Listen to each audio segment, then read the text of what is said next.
Alors j'ai envie qu'ensemble, on fasse un dernier round of applause pour la personne grâce à laquelle nous sommes tous réunis ici. Il est le fondateur de CIO Mag, l'initiateur des ATDA et des African CIO Awards. Il s'appelle Mamadou Diallo et je l'invite à nous rejoindre sur la scène pour le mot de clôture de cette 14e édition, Mamadou, avec les honneurs. Je pense qu'on a tous été extrêmement heureux, fiers de participer et de contribuer à la réussite réellement. Est-ce que vous pensez que cette édition des ATDA a été réussie, messieurs, dames? Si vous le pensez, franchement, applaudissons sincèrement parce que c'est pas facile, mais tout l'écosystème dont nous faisons partie se mobilise pour le faire. Merci, Mohamed.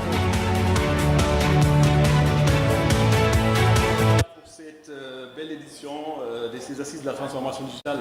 Merci à la salle également, c'est grâce à vous que ces assises ont été une réussite. Applaudissez-vous. Alors, un exercice qui n'est pas facile, c'est de tirer la conclusion de ces 2 journées de travail qu'on a pu faire et qu'on a pu mobiliser. Donc, durant ces 2 journées, donc, on a pu intervenir interagir avec 50 intervenants de plusieurs pays. On a eu 300 participants venus d'une quinzaine de pays, dont certains qui étaient à distance et qui ont fait un travail formidable. Et donc, comme d'habitude, à l'occasion de la fin de chaque édition des Assises de la transformation digitale, il nous revient donc de faire les 11 recommandations qui sont issues de ces travaux, avec la complicité de certains intervenants qui nous ont un peu aidés à le faire. Et donc, on a essayé de tirer les conclusions de ces travaux.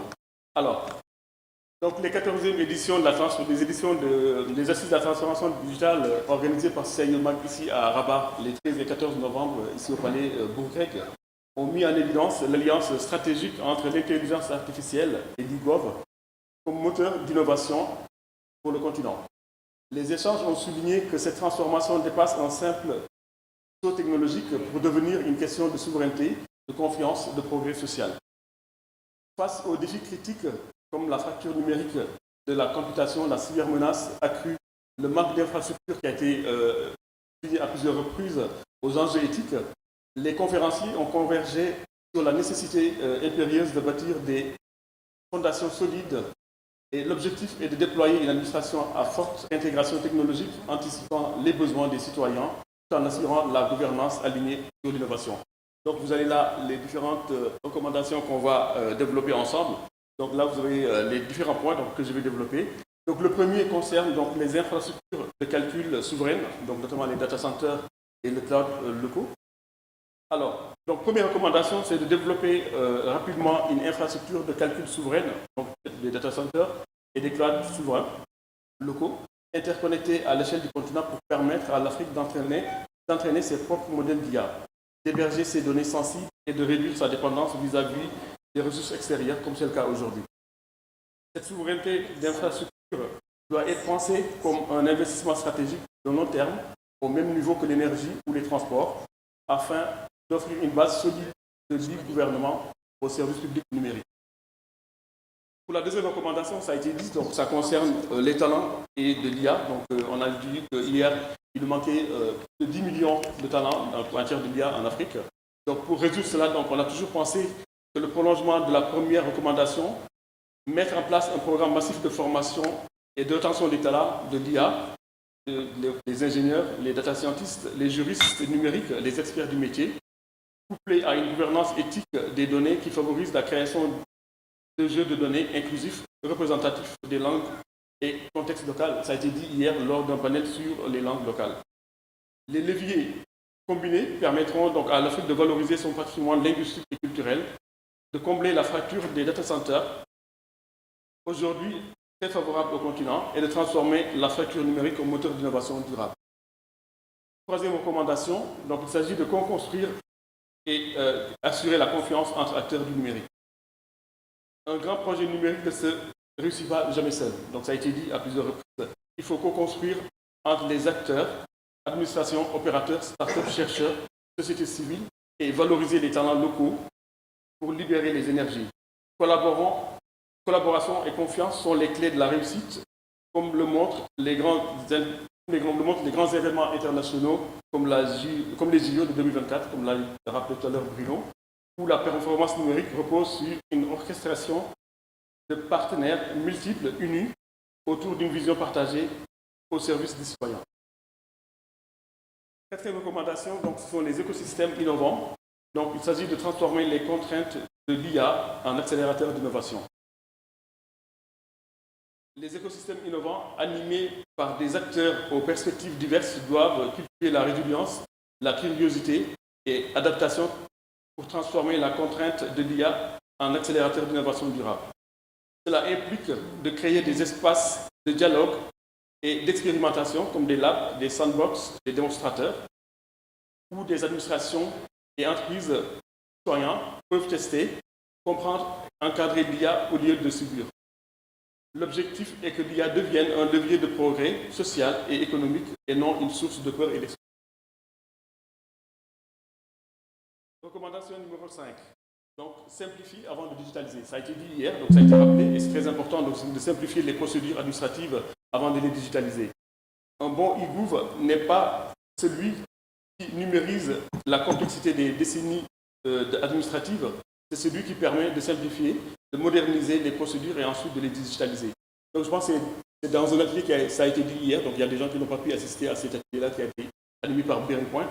Et concrètement, cela signifie de revoir les circuits de validation, de réduire les pièces justificatives qui sont vraiment un frein, et harmoniser les référentiels et les formulaires pour que la numérisation apporte un gain de temps réel, la lisibilité en confiance pour que les citoyens et pour les entreprises également.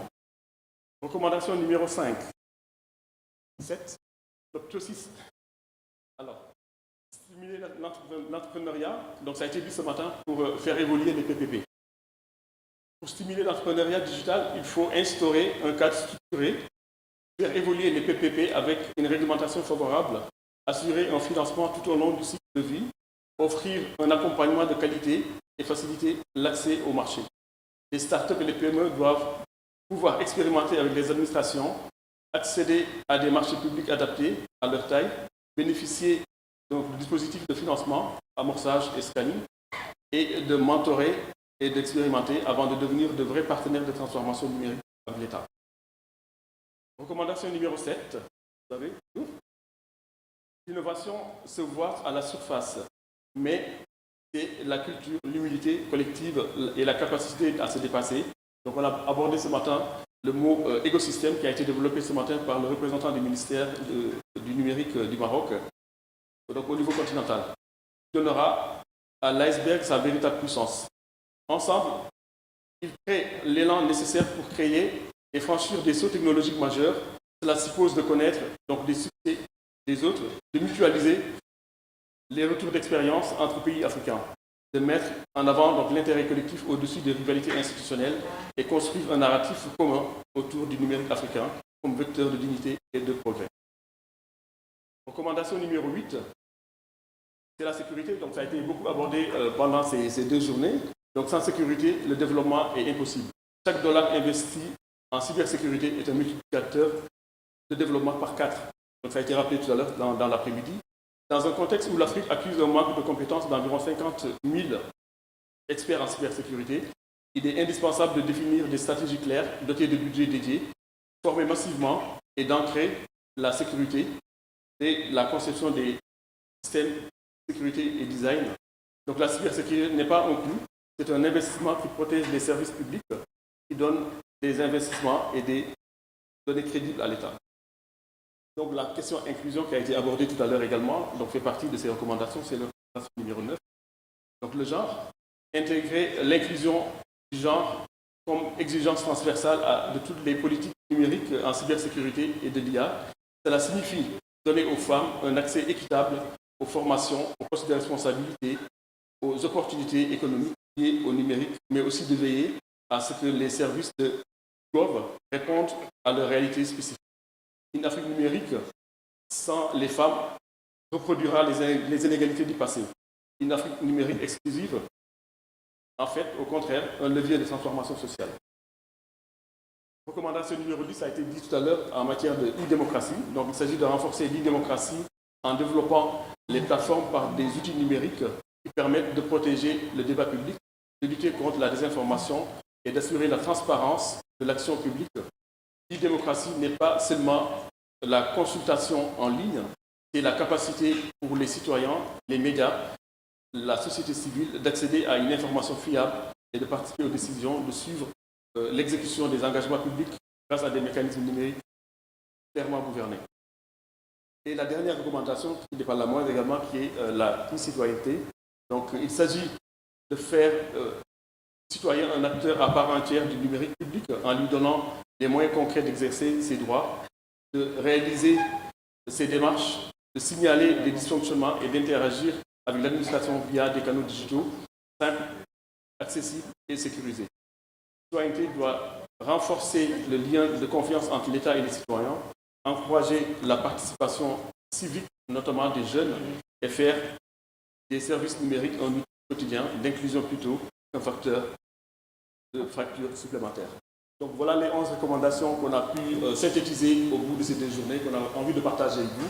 Donc je pense qu'on pourra le partager également avec les autorités marocaines, notamment le ministère de la transformation digitale du Maroc qui nous a soutenus. Et je pense que c'est avec le soutien donc, de ces autorités que nous pourrons peut-être porter le débat et les réflexions qu'on a pu mener pendant ces 2 journées pour que ça soit bien amplifié et entendu un peu partout.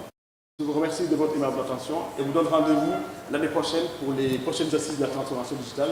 Donc ils vont retourner à Paris. On a fait 9 éditions à Paris. Et depuis le Covid, on est un peu resté sur le continent. Donc on a célébré les 10 ans à Ben Guérir. Et la 11e édition, on l'avait fait à Madagascar. On était retourné à Genève. Et là, on est revenu au Maroc pour la 2e fois. Et donc je pense que dans un cadre de coopération Nord-Sud, qui était un peu l'esprit des assises de la transformation digitale, nous retournons à Paris donc, pour voir nos partenaires dans un cadre de partenariat Nord-Sud et de partage. Et comme on l'a fait, donc, qui était l'esprit des assises de la transformation digitale. Je vous remercie toutes et tous d'avoir fait le déplacement de si loin et vous souhaite un très bon retour et merci encore d'avoir été là. Merci beaucoup, merci Mouhamadou Diallo que je vais avoir le plaisir de retenir avec moi sur la scène parce qu'il est temps, mesdames et messieurs, de clôturer ces assises. Vous l'aurez compris, le rendez-vous est pris. Reste avec moi Mouhamadou s'il te plaît. Le rendez-vous est pris pour les ATDA 2026. En attendant, vous le savez, les CIO Mag sont la lecture de référence pour tous ceux qui souhaitent rester à jour au niveau des avancées de la tech sur le continent. Mais surtout, c'est un moment pour moi, donnez-moi juste une petite seconde, mais de remercier toutes les personnes et les mains derrière lesquelles, grâce auxquelles, j'ai envie de dire, ces assises sont rendues possibles. Donc bien sûr, Wassila, je t'invite avec moi. Wassila est la coordinatrice, comme vous le savez. J'invite également tous les membres du board des ATDA à nous rejoindre sur le podium. J'invite toutes les startups et toutes les personnes qui ont participé. En fait, je vous invite tous. C'est pas compliqué. On va faire une photo de famille. Donc venez. Amal, Wissal, qui sont en régie et qui ont fait un travail formidable pour que les échanges, aussi bien à distance que en physique, soient rendus possibles. Merci à vous. Et surtout, j'ai envie de remercier chacun de nos partenaires. Vous l'avez entendu largement, mais je me permets encore de le dire. Nous avons, bien sûr, le ministère de la Transformation du numérique et de la réforme de l'administration. Nous avons le GAETEX que vous avez rencontré. Nous avons l'APEBI qui sont présents. Nous avons Technopark, UM6P, l'ADD, l'AFD, Bearing Point, CDG, CDD, DM Technologies, Enabel, DXC, Kaspersky, LAM Work Platform et bien sûr, chacun d'entre vous qui avez valorisé et animé cette 14e édition avec nous. Je vous en prie, messieurs, dames, ne soyez pas timides, c'est la fin. On peut relâcher la pression, mais venez avec nous sur la scène, s'il vous plaît, pour la grande photo de famille. Merci beaucoup. Régie, je sais qu'on est fatigué, mais si on peut avoir un peu de musique pour nous réveiller, ce serait génial. Tout le monde sur la scène, messieurs, dames, s'il vous plaît. Venez, venez, rejoignez-nous. Les ATDA, c'est aussi la célébration des avancées numériques du continent. Les échanges et les partages ont été intenses, nous le savons. Mais surtout, on repart tous plus riches, plus forts, plus instruits, mieux connectés. Et c'est l'Afrique qui gagne, mais c'est aussi nos partenaires qui gagnent. Merci beaucoup.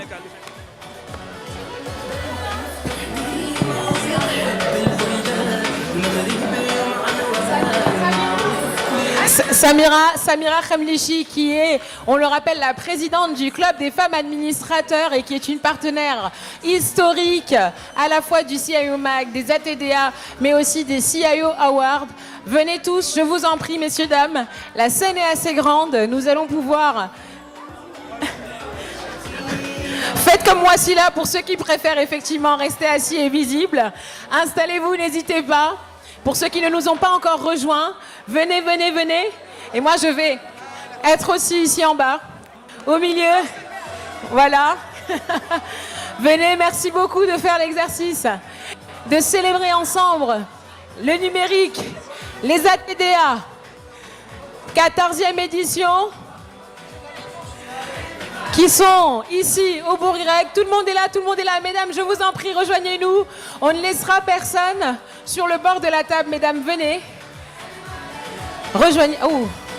Rejoignez-nous si vous pouvez. Et ça va, vous allez faire.